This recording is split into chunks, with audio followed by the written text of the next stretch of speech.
Sonnet Commentary. Sonnet 18. Shall I compare thee to a summer's day? Shall I compare thee to a summer's day? Thou art more lovely and more temperate.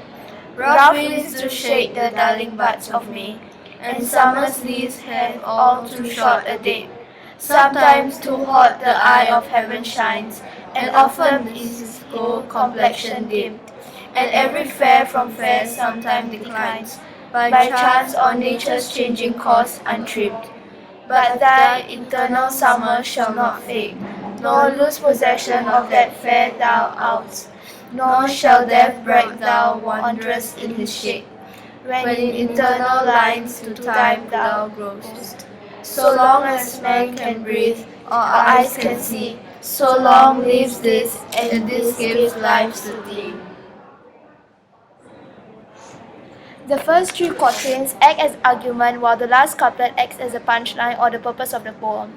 The poet thinks highly and started praising the subject, possibly a loved one, in the three quatrains of the poem.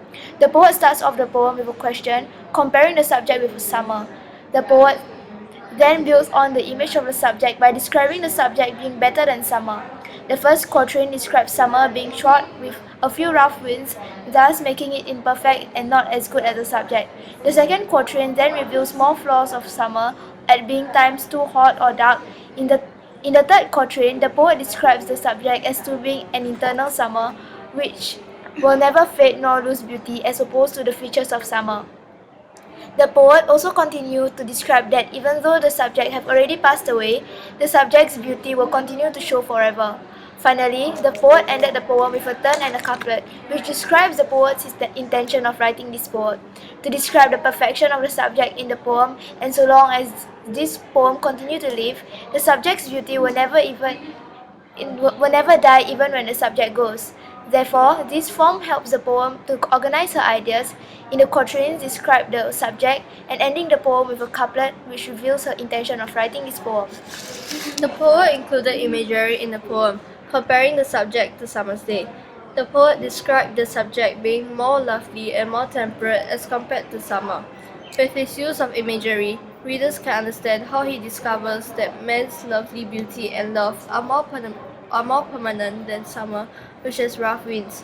And since summer has yet to come to an end, man's love and beauty, on the other hand, is an eternal summer, and the poet claimed that the beauty in the subject will never end so long as people are still able to read the sonnet.